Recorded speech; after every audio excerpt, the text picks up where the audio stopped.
In the span of nearly 40 years in the music industry, LL Cool J has 14 overall albums that have charted on the Billboard 200 charts since his debut in 1984. His incredible longevity on the charts is one of the most impressive and iconic runs of all time. For most of his career, LL Cool J maintained an important spot in hip-hop by lasting through several generations of hip-hop, whether it's the 80s with Run-DMC and the Beastie Boys, or the 90s with Tupac Shakur and Biggie Smalls, as well as the 2000s with Jay-Z and Eminem. I'm generation one of hip-hop, right? So, I was the first generation to grow up on hip-hop. I'm generation 1.5 as an artist. The first thing I heard was the Cold Crush tapes. And then, all of the tapes, Force MCs, all of that stuff was floating around, flashing them, all that. The first rap artist with a hit album and song in 3 decades. Nowadays, hip-hop artists like Drake, Kendrick Lamar, J. Cole, and Future can easily release an album and debut at #1 with high streaming and not have to worry about promotion. But there was a time where hip-hop wasn't seen as the main genre like it is today.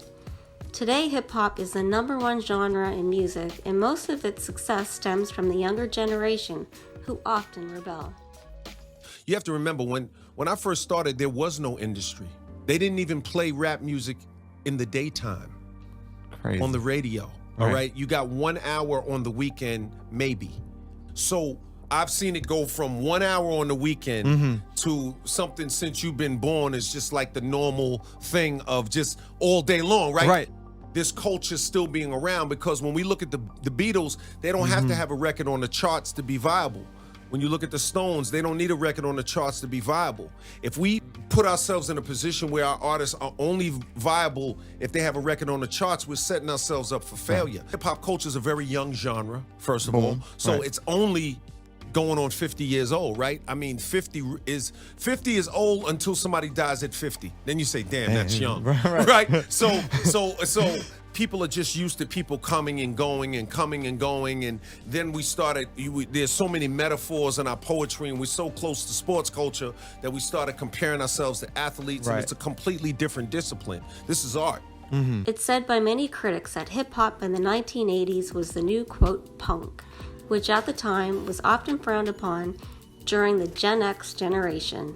The kids are listening, tuned into certain things, hearing these lyrics, responding to them, thinking of them as really anthems for their generation and their sort of rebellion, and tapping into all the hatred and resentments these kids have.